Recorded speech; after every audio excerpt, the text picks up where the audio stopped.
Espero, hermanos, que en esta semana que está terminando hayamos ascendido algo. No únicamente en términos de haber comenzado con el Salmo 120 y hoy llegar al 125, sino que de alguna forma algo el Señor ha dejado en nuestro corazón para que en esta jornada en la cual estamos, en esta vida terrenal, podamos crecer en las cosas del Señor. El Salmo 125 para esta tarde. Un agente publicitario viajando en tren, al pasar por una región donde había muchas montañas, se impresionó con un gran promontorio que había visto, el cual le recordó de otro más famoso, y eso era el Peñón o la Roca de Gibraltar, que está localizada en el Mediterráneo, en ese estrecho entre la península ibérica al norte y Marruecos al sur. La roca cubre aproximadamente unos 7 kilómetros cuadrados, la mayor parte de esa pequeña isla, y en forma impresionante llega hasta una altura de más de 400 metros. El agente publicitario usó esa imagen que se le vino a la mente al ver este otro lugar por el cual pasó, usó esa imagen de la Roca de Gibraltar para usarlo en una, como el logo de una compañía de seguros, una compañía de seguros que todavía está en existencia hoy día y cuya slogan, al traducirlo, sería algo como animando a las personas a que compren ese seguro y que obtengan un pedazo de la roca. Y la idea es que ese gran promontorio rocoso, con una gran altura, simboliza estabilidad. Esa es la idea detrás de eso.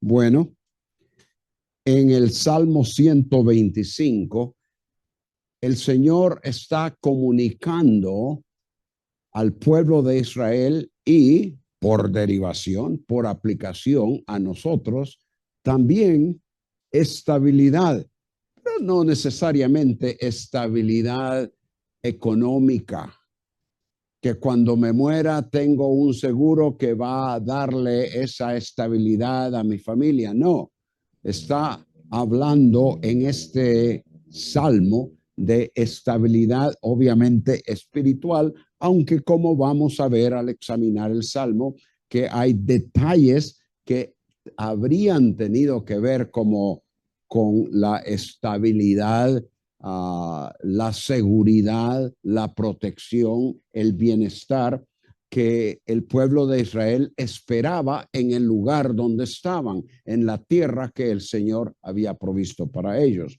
Pero bien, vamos a leer el Salmo, apenas 5 versículos, y como lo he hecho en otras ocasiones en esta semana, leyendo mayormente de la Biblia de las Américas con algún ajuste que hemos hecho en la traducción. Cántico de ascenso gradual. Los que confían en Yahweh son como el monte Sión, que es inconmovible, que permanece para siempre. Como los montes rodean a Jerusalén, así Yahweh rodea a su pueblo desde ahora y para siempre. Porque el cetro de la impiedad no descansará sobre la porción de los justos, para que los justos no extiendan sus manos hacia el mal. Haz bien, Yahweh, a los buenos y a los rectos de corazón. Mas a los que se desvían por sus caminos torcidos, Yahweh los llevará con los que hacen iniquidad. Paz sea sobre Israel. El resumen de este capítulo o este salmo, brevemente, ahí lo tienen ustedes, es decir, el resumen de lo que el Señor está comunicando por medio del salmista al pueblo de Israel en ese tiempo, para ese momento histórico, es este. A los que en Él confían, Dios les asegura permanente estabilidad bajo su protección, guardándoles del maligno y extendiéndoles su bondad. Pero a los que persisten en el camino erróneo, les asignará su lugar con los inicuos. Para los que en Él confían, habrá paz. Eso a manera de resumen de lo que encontramos en ese salmo. Ahora, ¿cómo lo vamos a aplicar? Lo tenemos ahí también en sus bosquejos. Confianza en el Señor, pensando eso en términos de nosotros hoy. Confianza en el Señor conduce a una vida de estabilidad permanente bajo su protección. Y una vez más, no estamos hablando de estabilidad económica, pero sí estamos hablando de una estabilidad espiritual que conduce y toca otras áreas de la vida. Aun cuando la maldad nos amenace, el fiel creyente, si somos fieles en el Señor, gozaremos del bienestar de Dios, pero los infieles serán juzgados. El primer principio que vemos en los versículos 1 y 2, estabilidad permanente y constante y protección, requieren confianza en Dios. Noten ustedes cómo en este salmo comienza diciendo los que confían. Ese es el punto del cual se va a derivar todo lo demás que aquí dice. Y esa palabra en el idioma hebreo, confiar, ese verbo, es el verbo que tiene que ver con depositar fe. En el Nuevo Testamento tenemos claramente la designación o la identificación de aquella confianza que ponemos en el Señor como fe.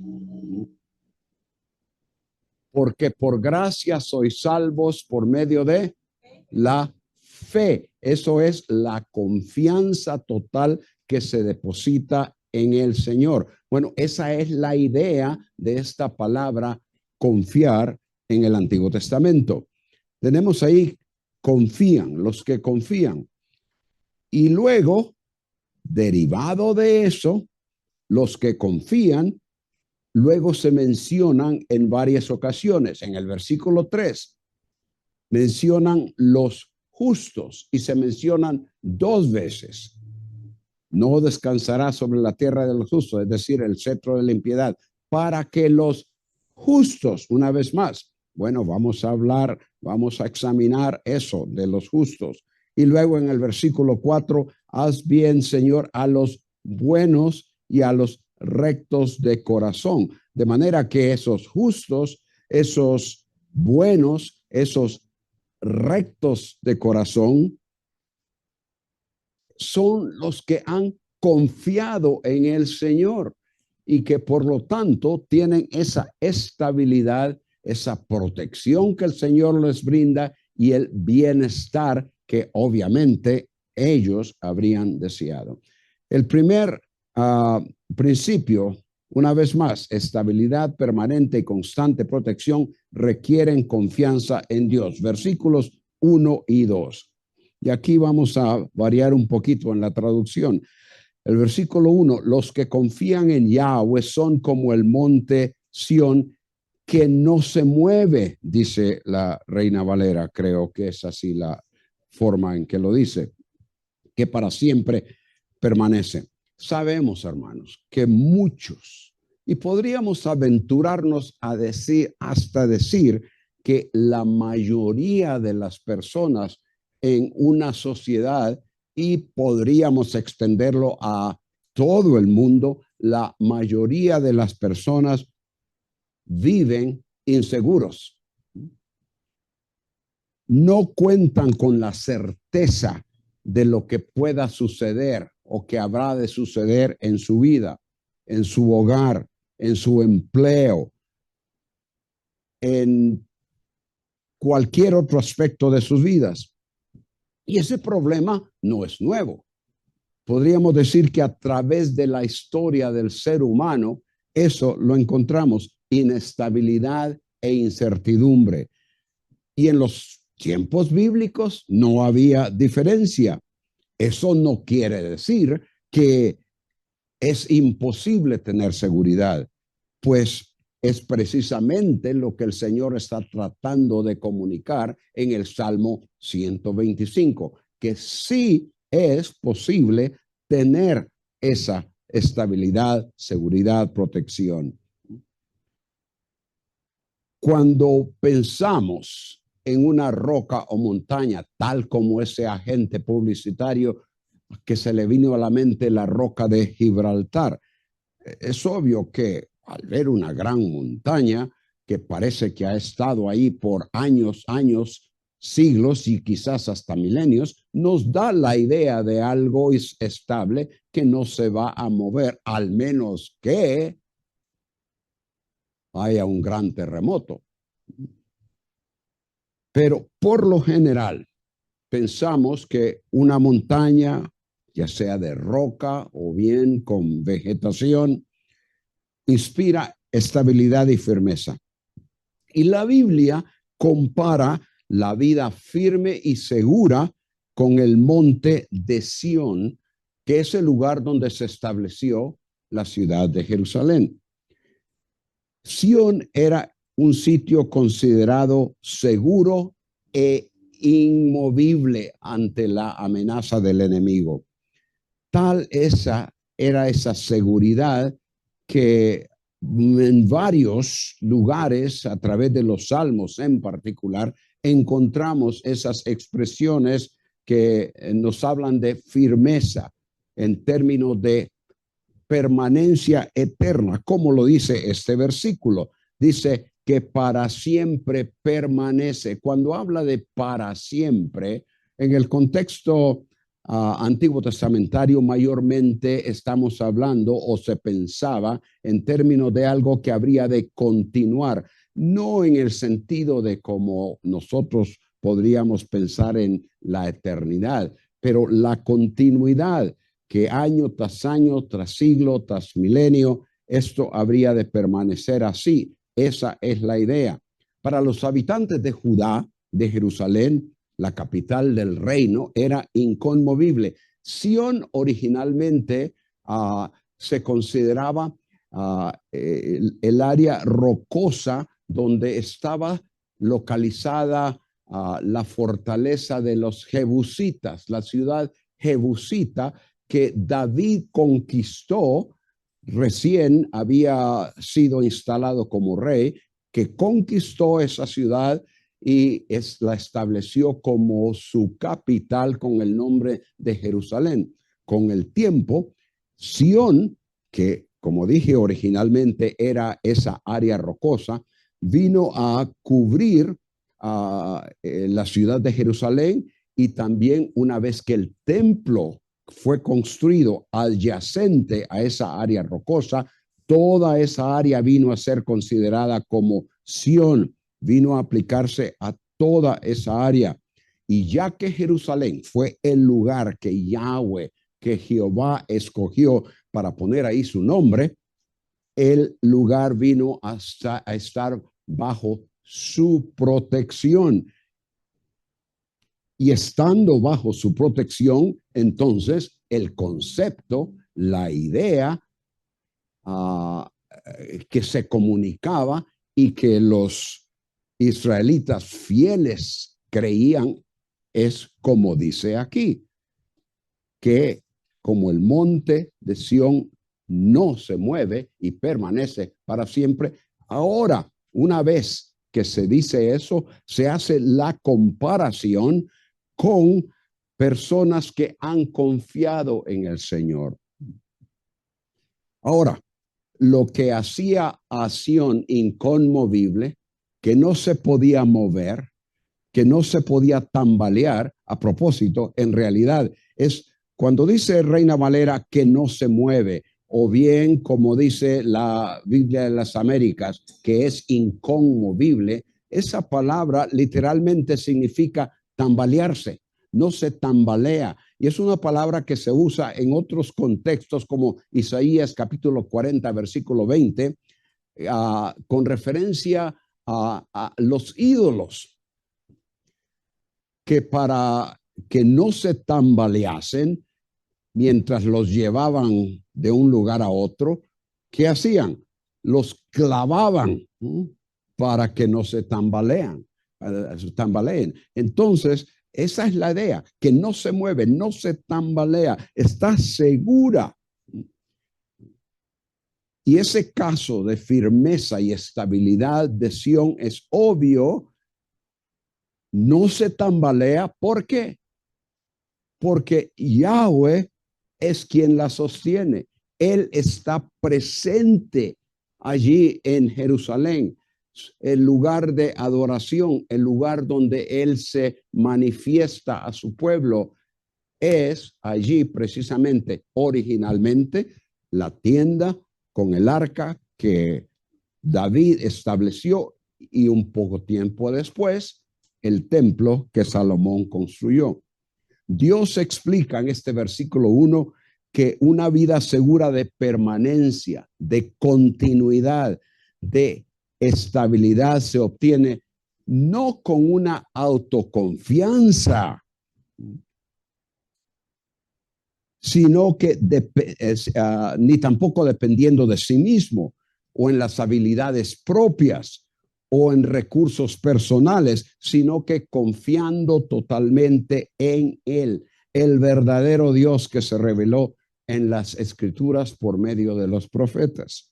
En el versículo 2 se explica que ¿por qué es que podrían tener esa seguridad de permanencia que a la vez les daría fortaleza, estabilidad? Tenemos en la traducción aquí cómo los montes rodean a Jerusalén. La palabra cómo no está ahí, la comparación es implicada. Como mencioné desde el principio, cuando comenzamos a estudiar los salmos en general y estos salmos en particular, hablábamos de que esto es poesía, están expresados en forma de poesía, poesía que habría de adaptarse, muchos de ellos, a la música de ese tiempo que usaban para poder ser cantados en el templo, usados como liturgia.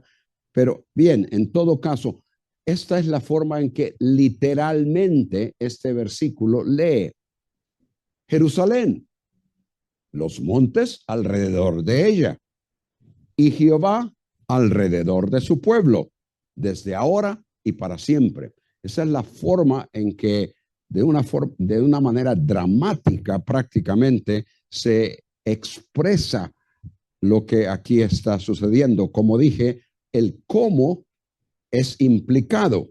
Jerusalén, los montes alrededor de ella, y Jehová alrededor de su pueblo, desde ahora y para siempre. La implicación es que, tal como nos han puesto los traductores, como los montes rodean a Jerusalén, así Yahweh rodea a su pueblo desde ahora y para siempre. Los montes alrededor de Jerusalén eran una fuente de protección contra cualquier invasor. Y de la misma forma, la idea es que Yahweh alrededor de los habitantes de Jerusalén les aseguraba que confiar totalmente en Él los favorecería con protección, con firmeza, con permanencia. nada ni nadie podría moverles. Nada ni nadie podría hacerles caer o sacarles de Jerusalén.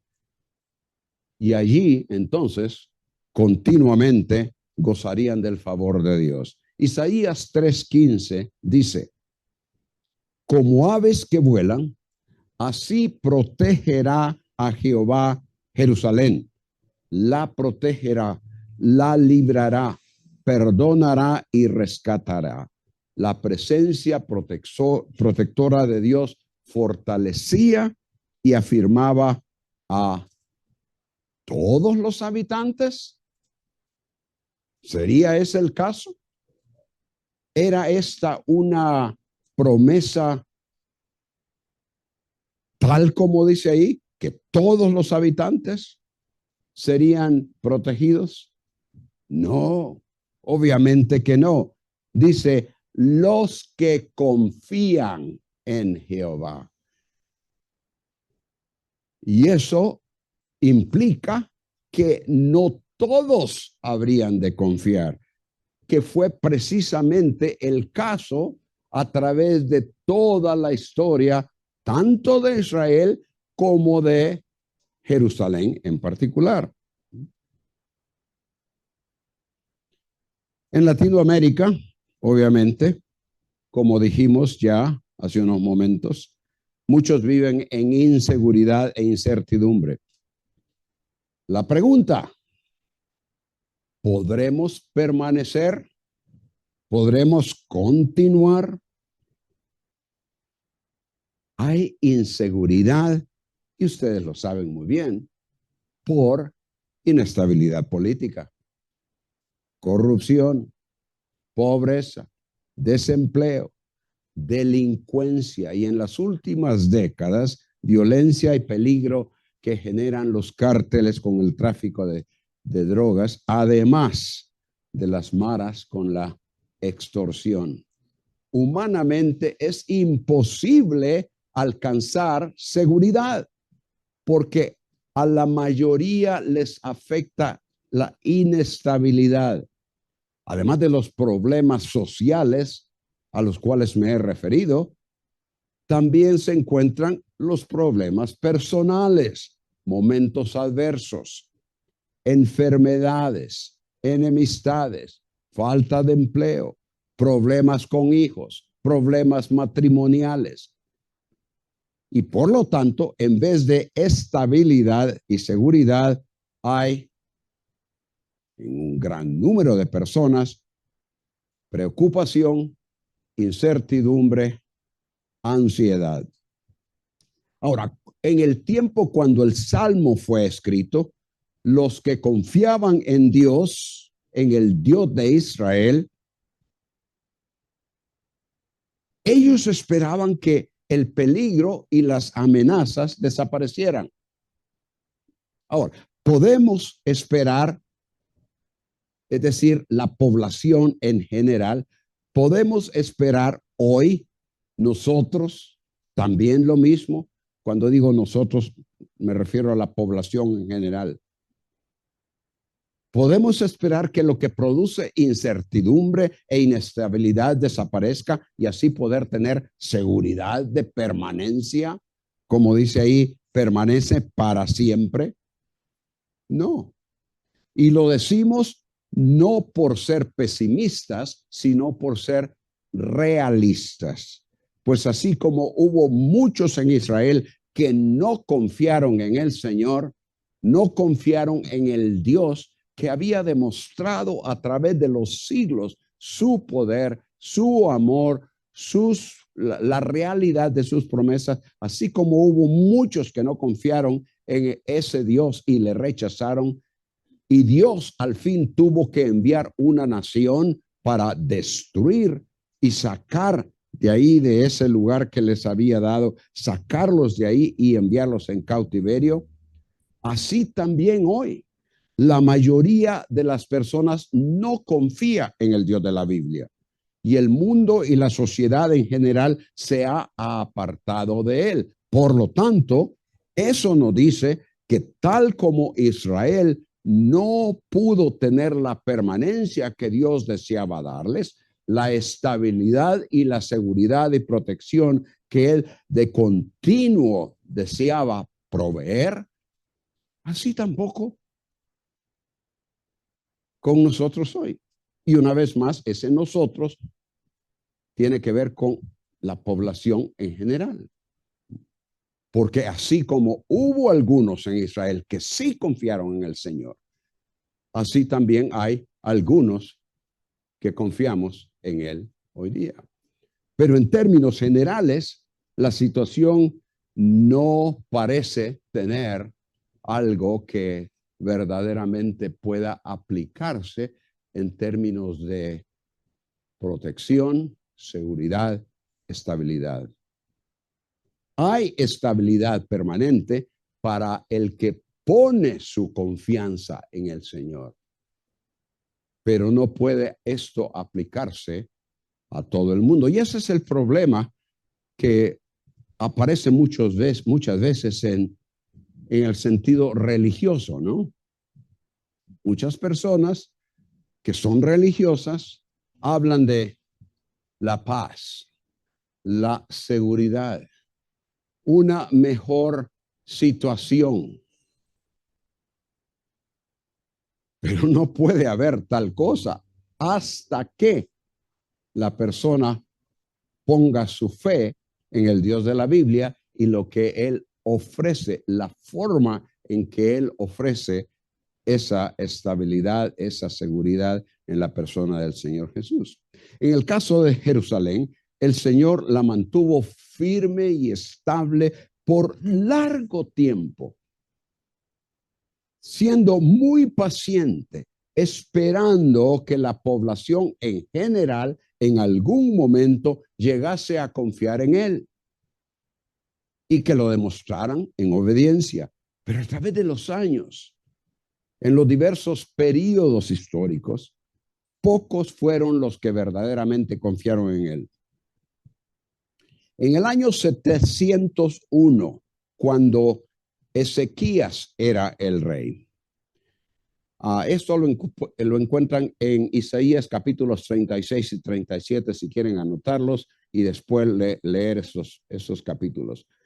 Año 701, Ezequías es el rey en Judá.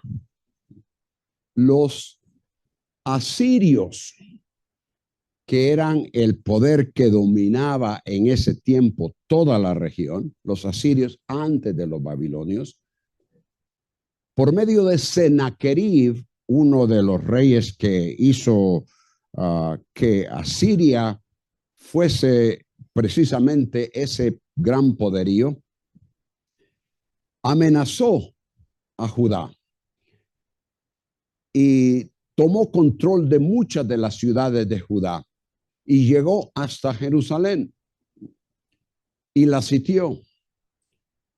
Y mandó a sus emisarios para que a los que estaban en la pared, en el muro de Jerusalén, le enviaran un mensaje al rey Ezequías. Y en resumen, el mensaje era: ¿acaso los dioses de todas estas regiones que yo he conquistado, acaso ellos pudieron salvarlos de mi mano? Y obviamente ellos habrían tenido que decir: no, no ha sido posible, ninguno de los dioses. De la misma forma, les dijo, Jehová no va a poder guardaros de mi mano. Y la gente en Judá, en Jerusalén, porque era la ciudad la que tenía sitiada, estaba temblando, al grado de que cuando los emisarios llegaron y comenzaron a hablarles en hebreo, les dice: no, no, habla en arameo para que estos no entiendan y no les dé temblazón. No, pero más rápido los emisarios hablaron para que todo el mundo entendiera. ¿Qué hizo Ezequías? Quizás ustedes se acuerdan, quizás lo han leído. porque el mensaje venía evidentemente en una carta. Se la entregaron. ¿Y qué hizo Isaías? Subió, y dice ahí, subió al templo. Vino delante del Señor. Se arrodilló delante del Señor y puso la carta enfrente, orando al Señor para que Él escuchara las palabras del Rabsaces, el embajador de los asirios, y les librara. Esa noche, en el campamento de los asirios, 185,000 asirios perecieron. Un ángel del Señor. Por la fe, la confianza que un hombre, Ezequías, tuvo. Y seguramente habrían otros.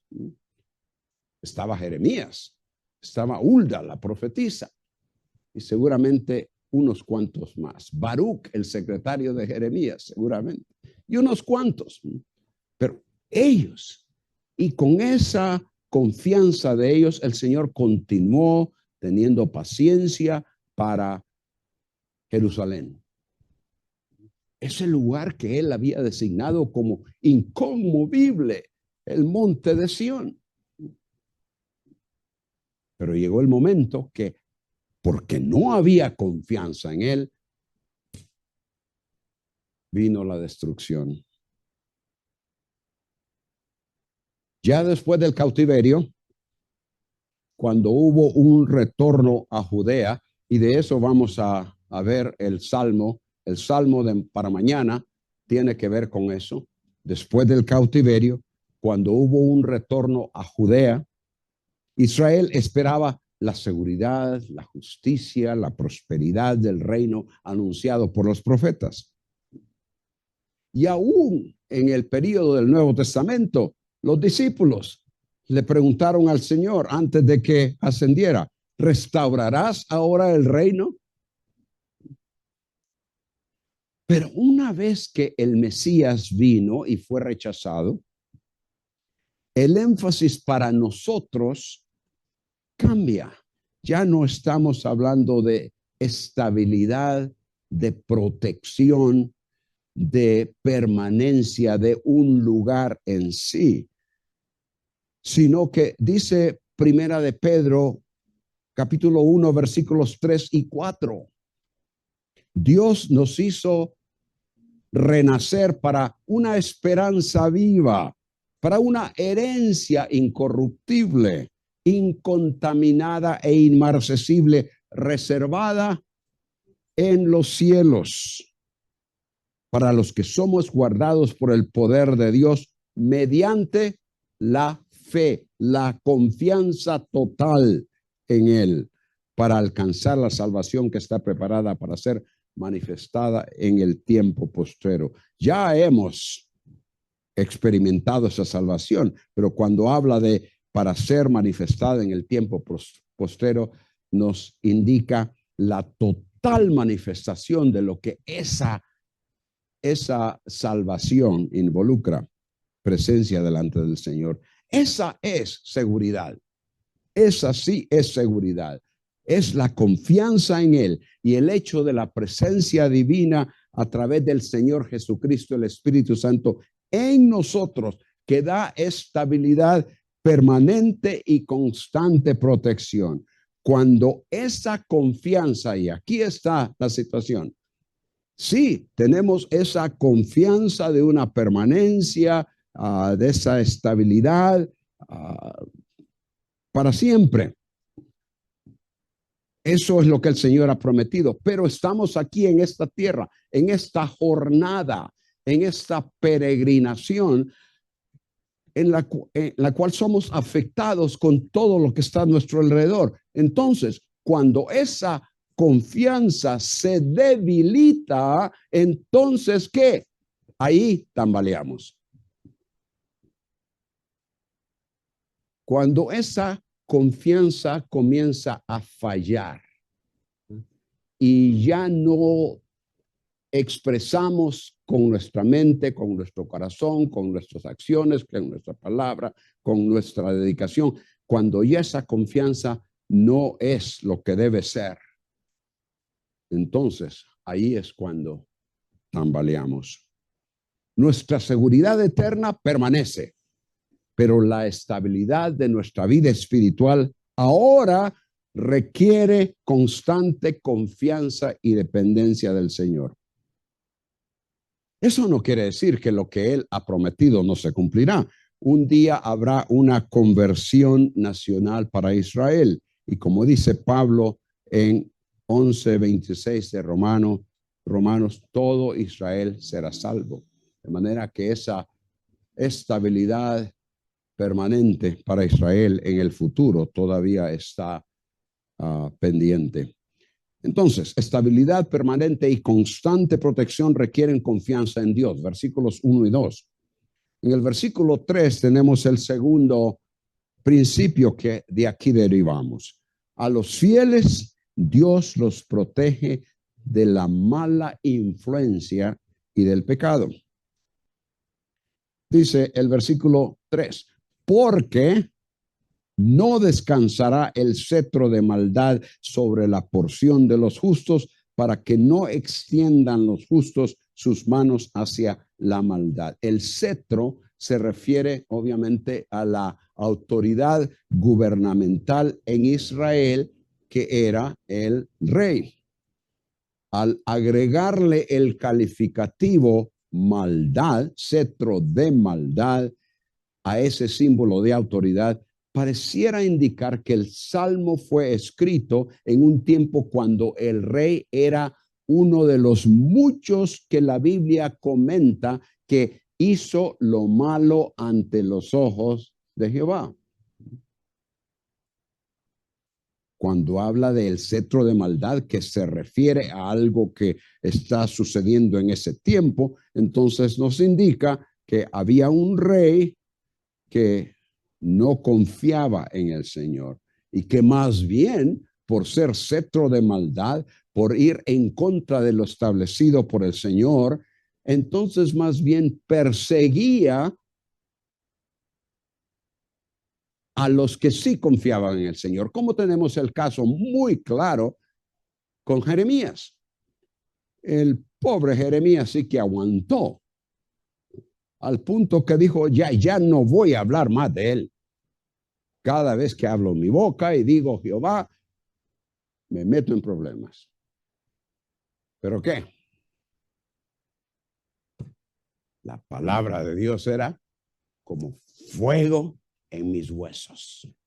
No podía contenerla. He ahí fidelidad. He ahí confianza. Pero ahí el cetro de maldad.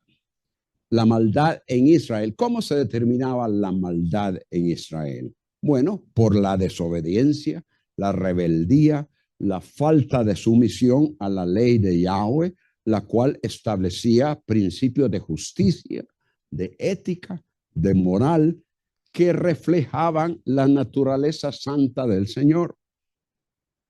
Pero no todos en Jerusalén y Judá confiaban en Yahweh, como hemos dicho, y le eran fieles.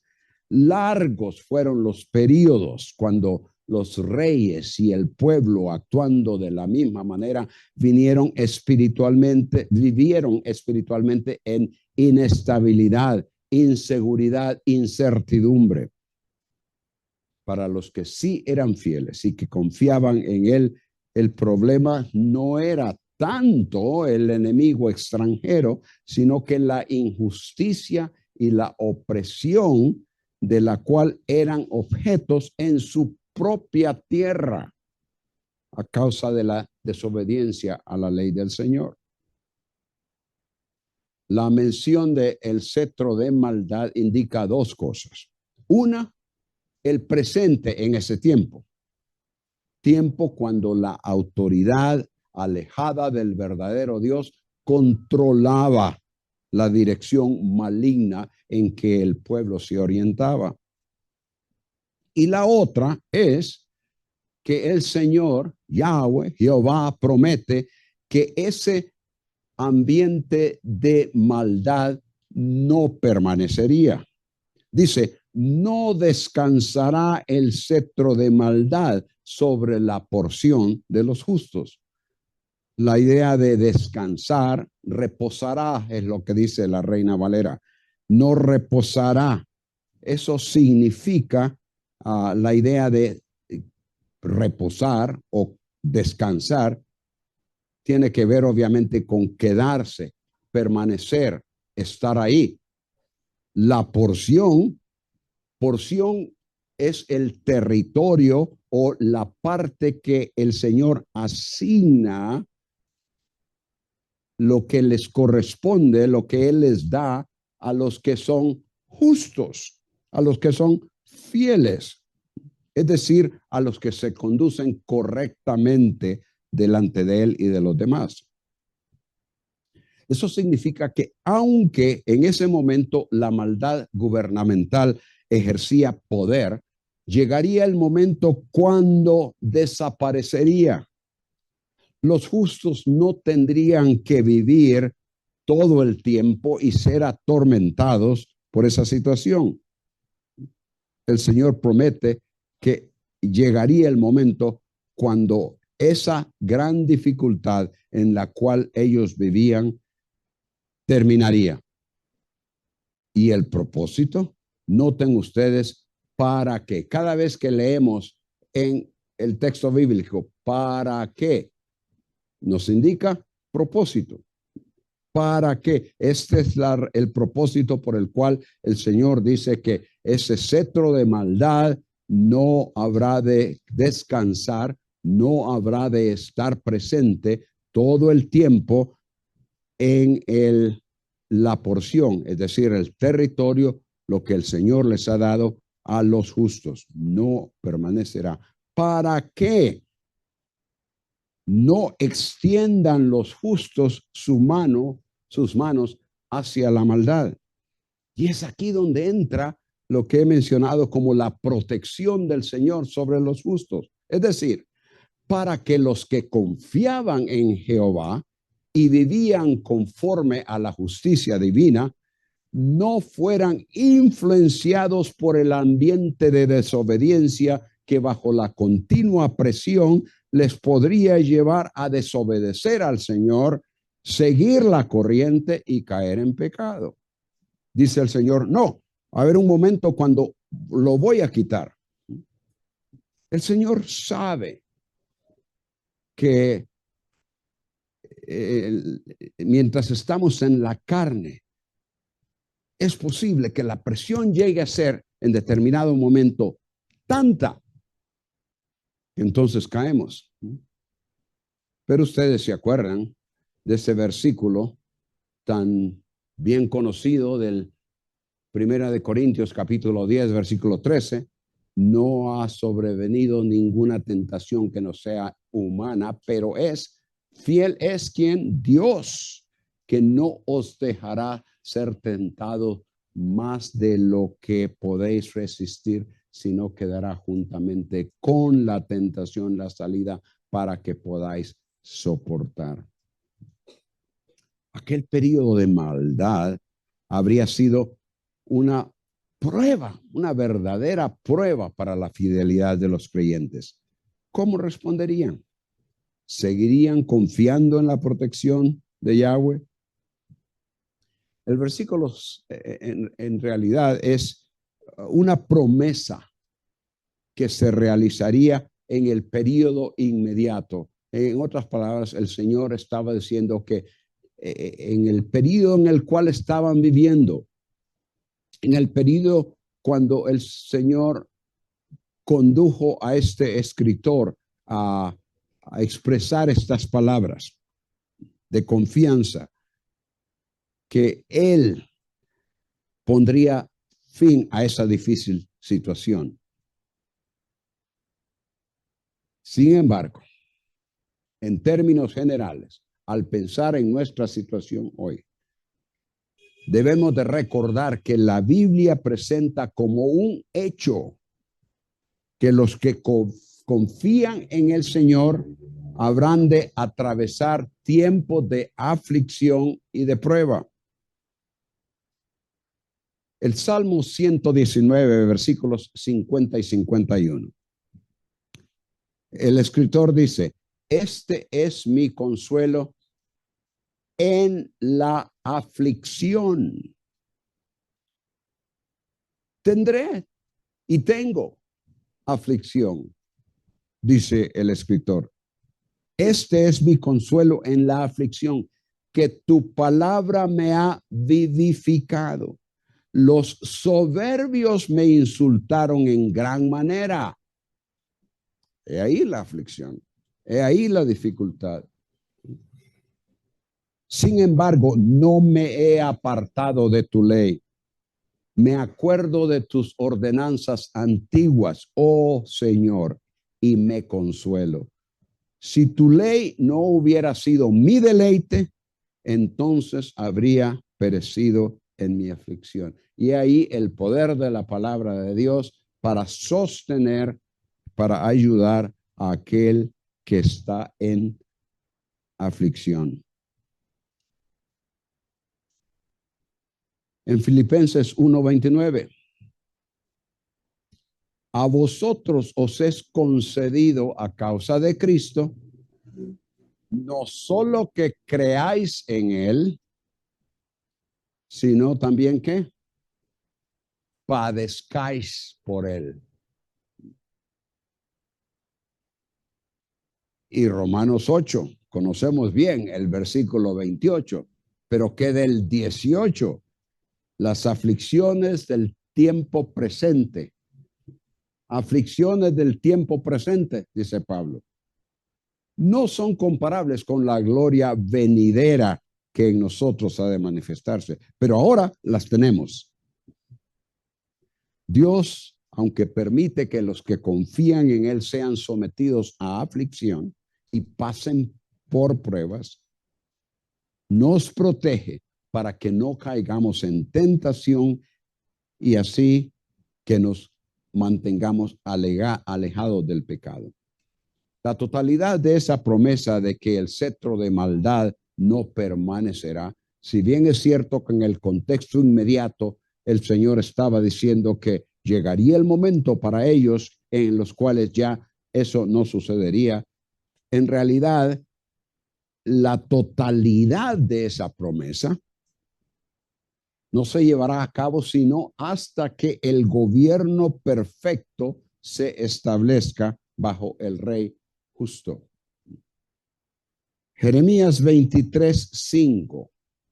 He aquí vienen días, declara Yahweh, en que levantaré a David un renuevo justo, y él reinará como rey, actuará sabiamente y practicará el derecho y la justicia en la tierra. Y Apocalipsis 11:15, el reino del mundo ha venido a ser el reino de nuestro Señor y de su Cristo, y él reinará por los siglos de los siglos. Será entonces cuando la totalidad de esa promesa de que el cetro de maldad no descansará, no estará presente sobre los justos o en aquello que el Señor les ha concedido, eso se habrá de llevar a cabo en su totalidad todavía en el futuro. Entonces, estabilidad permanente y constante protección requieren confianza en Dios. Versículos 1 y 2. A los fieles Dios los protege de la mala influencia y del pecado. Versículo 3. Y ahora el salmista, siendo él uno de esos fieles, uno de los que confían en el Señor, se dirige al Señor en oración, pidiendo que realice la promesa de que ese ambiente de maldad no continúe y que los que en Él confían gocen de su bondad. De manera que leemos en el versículo 4, haz lo bueno o haz el bien, oh Jehová, a los buenos, y a los rectos de corazón. Y el principio aquí es que el que confía en Dios puede, con segura expectativa, apelar a la bondad del Señor. Confiando en el Señor, podemos libremente ir a Él, apelando, confiando en que Él habrá de demostrar su bondad y contestar la oración. Cuando dice haz lo bueno o haz el bien, la idea de que Dios les hiciera bien era que les mostrara su favor y su misericordia. Ya fuese en las dificultades, en medio de un gobierno maligno como el que evidentemente estaba en ese tiempo, o en cualquier otra situación que confrontaran. Pero la oración, una vez más, la oración no es para favorecer a todos, sino, como dice ahí, a los buenos. O sea, a los que con su confianza en Yahweh, en Jehová, en el Señor, se conducían bondadosamente hacia los demás, con justicia y equidad hacia el prójimo. Eso es lo que ser bueno significa bíblicamente. Conducirse bondadosamente hacia los demás con justicia y equidad hacia el prójimo. A los que actuaban con benevolencia hacia otros, Yahweh les recompensaría con benevolencia. Y a estos también se les identifica como rectos de corazón. Ahora, el corazón en la Biblia indica la disposición interna para tomar decisiones y ejercer la voluntad. El recto de corazón, entonces, es el que toma decisiones y acciones correctas, que van de acuerdo con lo estipulado por el Señor y lo que Él ha declarado apropiado y aceptable. El Señor dijo a Jeroboam, ¿se acuerdan quién fue Jeroboam? Hay dos Jeroboanes o Jeroboames en la Biblia. Uno, el primer rey del norte, o sea, de lo que vino a ser Israel. Y hay otro Jeroboam muchos años después que también fue rey del norte. Pero el Señor le dijo a Jeroboam, el que fue el primer rey de Israel, es decir, el reino del norte, una vez que Israel propiamente fue dividido entre el norte y el sur después de la muerte de Salomón. El Señor dijo a Jeroboam en Primero de Reyes, capítulo 14, versículo 8. Primero de Reyes 14, 8. Escuchen lo que le dijo. Tú no has sido como mi siervo David, que guardó mis mandamientos y me siguió de todo corazón. He ahí uno recto de corazón, David. Pero tú no has sido como él. Tú no has sido recto de corazón. Tú no has sido como mi siervo David, que guardó mis mandamientos y me siguió de todo corazón para hacer solo lo que era recto a mis ojos. Ser recto de corazón, entonces, tiene que ver con guardar la palabra de Dios, lo que Él ha mandado. En el Nuevo Testamento, el Señor Jesús dice que la semilla en la tierra buena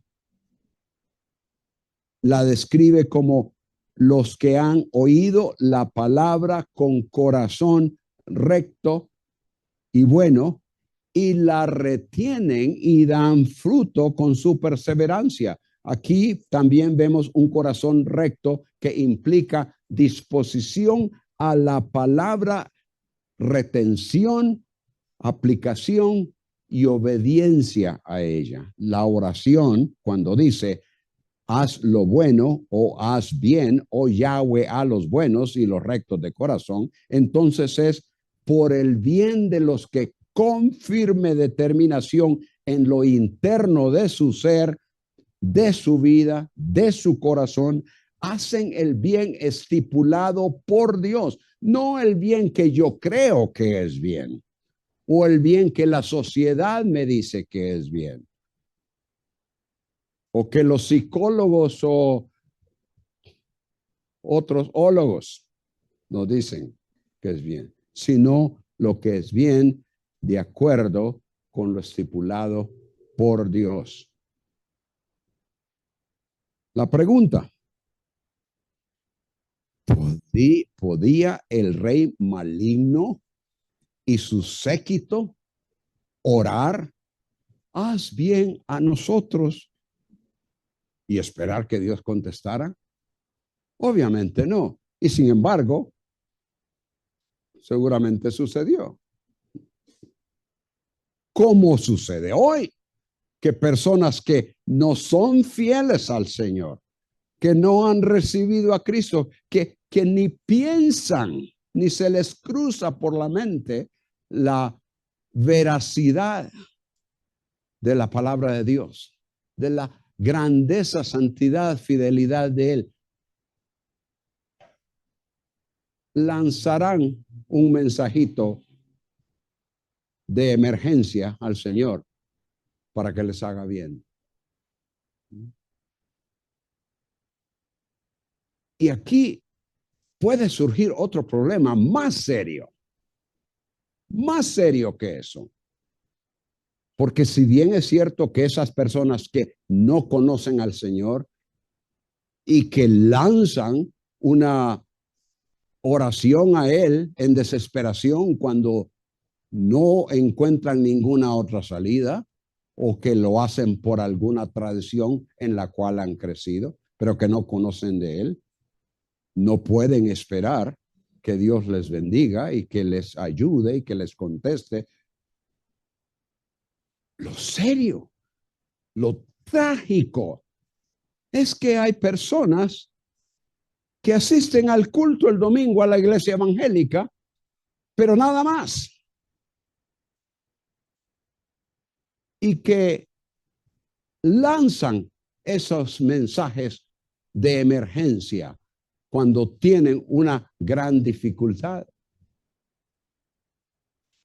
Y piensan que el Señor les va a escuchar, cuando en realidad ellos no han escuchado al Señor.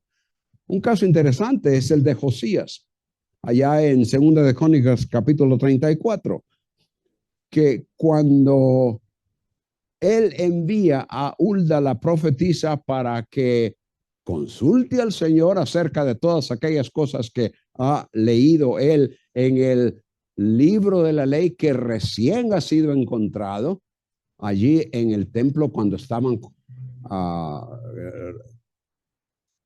reparándolo. El Señor le dice, porque me has oído, porque me has escuchado, porque has puesto atención a las cosas que yo ahí digo, entonces yo también te oiré.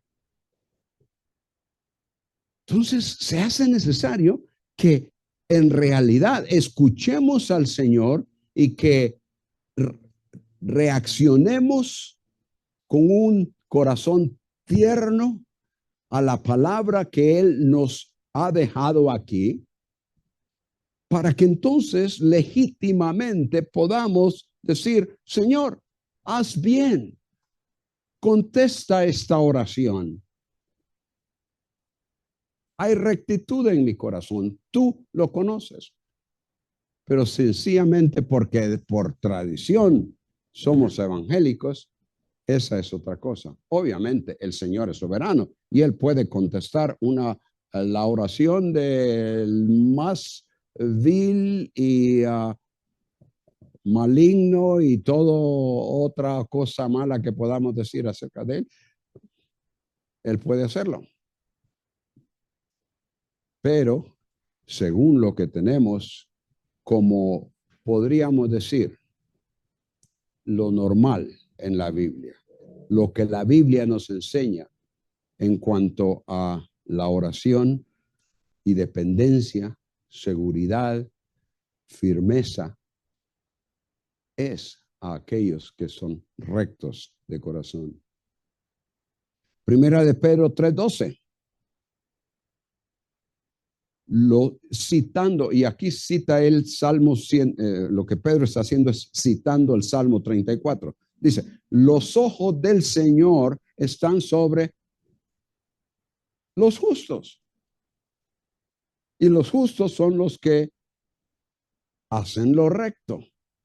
Han sido justificados por Él, han respondido a lo que Él ha hecho en sus vidas. Y sus oídos, los oídos del Señor, atentos a sus oraciones. Pero el rostro del Señor está contra aquellos que hacen el mal. Y hacer el mal es sencillamente desobedecer al Señor. No es ir a matar a alguien. Bien lo sabemos. Sencillamente desobedecer la palabra es hacer el mal. El que confía en Dios puede con segura expectativa apelar a su bondad. En el versículo 5, ya terminando este salmo, vemos el otro principio. El que no confía en Dios y se aparta de él será juzgado. Pero al creyente Dios le dará bienestar. El Salmo anuncia también lo que sucederá a los que sin confiar en Él persisten en una conducta errónea y que entonces Él los llevará a juicio. Noten cómo dice el versículo 5. Mi traducción aquí dice más. No sé qué será. ¿Cuál es la primera palabra ahí? Más. ¿Qué significa más? Ya lo hemos mencionado, porque estas transiciones de un versículo a otro o de una frase a otra son importantes, de manera que lo he mencionado muchas veces. ¿Qué significa más? ¿Qué es la palabra que por lo general nosotros usamos en vez de más? Este no es más con un acento, no es más y más y más y más, aumentando, no, es un más de...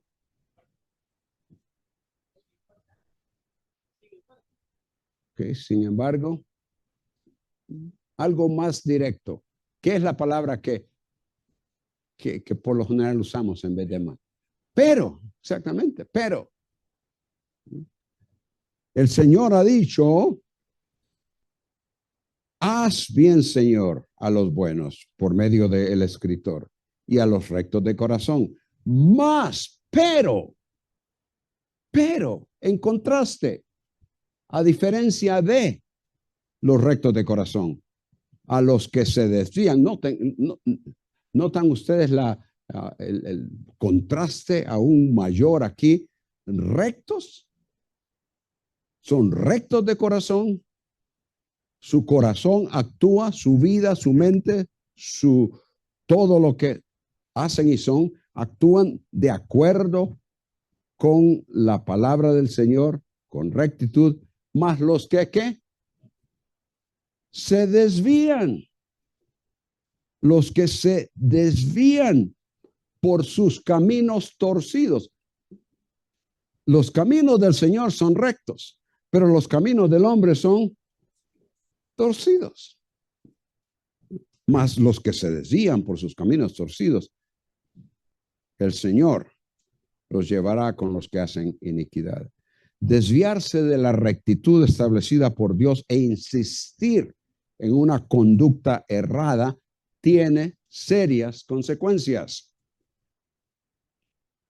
Y una vez más, hermanos, lo que más me preocupa en esto no son los que están allá afuera, que no han confesado a Cristo como Salvador, pero lo que me duele, lo que me preocupa, lo que me concierne es cuando un creyente que dice haber recibido a Cristo se va por los caminos torcidos. Eso es lo peor. Eso es lo que daña. no solo su vida, sino que a la iglesia, a la congregación local y a la iglesia del Señor Jesús en su totalidad. ¿Cómo no le dolerá al Señor ver tal cosa? Había en Jerusalén, como los ha habido en todo lugar, quienes en vez de confiar en Dios y seguir la rectitud establecida por Él, se apartaban hacia su propia satisfacción en contradicción a la voluntad divina. Estos físicamente eran parte de Israel. Eran descendientes de Abraham, de Isaac, de Jacob, de las tribus. Pertenecían al pueblo escogido, pero espiritualmente no se habían sometido al Dios de Israel. Se conducían como paganos sin conocer verdaderamente a Jehová. Ellos tendrían su parte con los que totalmente ajenos a la revelación divina vivían en constante pecado. Cuán fácil es para el que no teme a Dios andar en caminos torcidos. Fue así en aquel tiempo y así es también hoy. Son personas que quizás viven a sus anchas pensando que lo que han obtenido o acumulado les da seguridad, creyendo poder permanecer por largo tiempo. Pero como Pablo dice, concerniente a lo que todavía está en el futuro, que cuando piensan tener paz y seguridad, ¿qué es lo que viene? Destrucción. Destrucción vendrá sobre ellos repentinamente y no escaparán. Notar cómo en este versículo, más a los que se desvían por sus caminos torcidos, el Señor los llevará.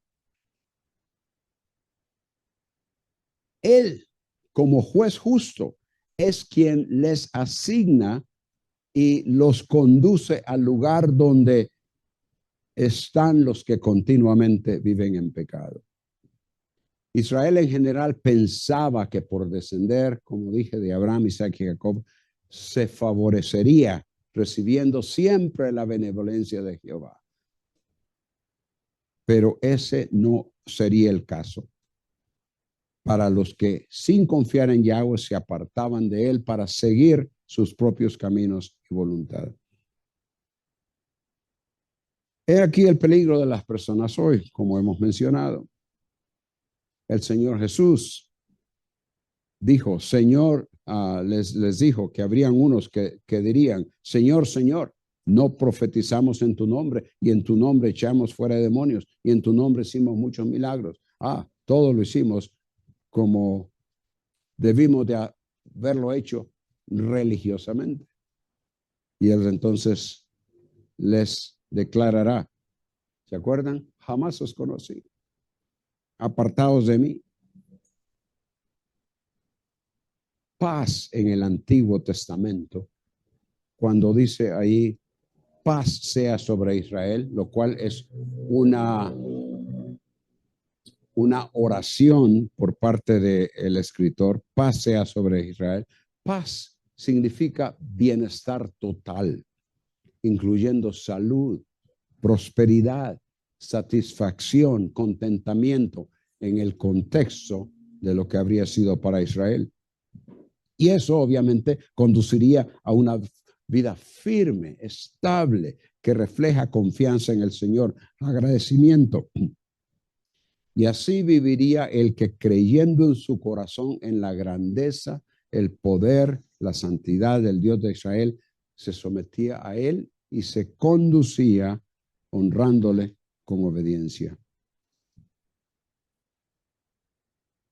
Hemos dicho que la aplicación para nosotros en este salmo es que la confianza en el Señor conduce a una vida de estabilidad permanente bajo su protección, aun cuando la maldad nos amenace.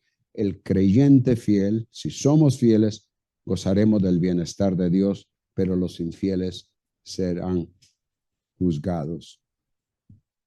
El Señor Jesucristo sabía que los que habían confiado en Él tendrían dificultades que les podían hacer flaquear y desestabilizar. Pero en Juan 16:33, Él les dijo, en el mundo tendréis aflicción, pero ¿qué? Confiad. Literalmente la palabra ahí es tened ánimo, sed fortalecidos, lo cual implica la idea de confiar en Él. Yo he vencido al mundo. Al decirles, ellos ya habían confiado en Él, ¿no? Ellos habían puesto su fe en Él.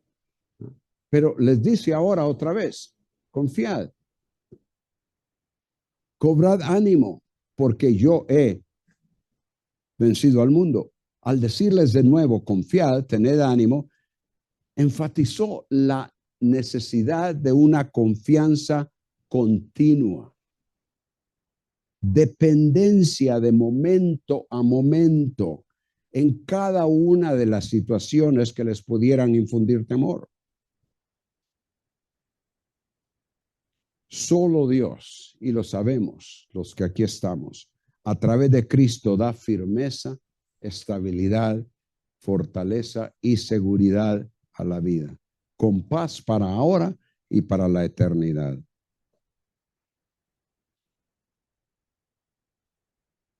Pedro, ya ahora sí ya terminamos con este versículo. Pedro, en la primera epístola, capítulo 2, versículos 5 al 7, también un pasaje muy bien conocido, dice, vosotros como piedras vivas, sed edificados como casa espiritual. Interesante. Vosotros como piedras vivas, sed edificados como casa espiritual. Otras palabras, esa edificación no se lleva a cabo automáticamente, sino que necesitamos tener esa disposición para que podamos ser edificados. Luego Pedro pasa a decir que Dios Padre puso una piedra escogida, preciosa, piedra angular, y que el que cree en él no será avergonzado. Y esa es la piedra que da estabilidad para los que sobre ella son edificados. Pero una vez más, como dije, la construcción sobre ese fundamento no se realiza automáticamente.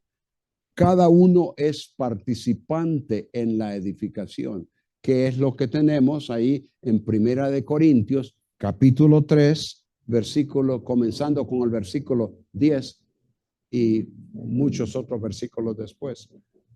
Cada uno vea cómo edifica, construye. Y obviamente que no lo hacemos por nuestro propio poder, por nuestra propia ingenuidad o ingeniosidad, perdón, sino que lo hacemos con la habilidad que el Señor nos da. Pero tenemos que estar sometidos a eso. ¿Podemos tener seguridad, estabilidad en esta vida? Claro que sí. Y es lo que el Señor nos comunica en el Salmo 125. Pero necesitamos, como dijimos al principio, confiar. No solo una confianza que pusimos en Él cuando le recibimos como Salvador, sino una confianza que es constante, a diario, continua. Que el Señor nos ayude para que verdaderamente nuestras vidas sean estables, seguras, con una permanencia que no tambalea. Oremos, hermanos.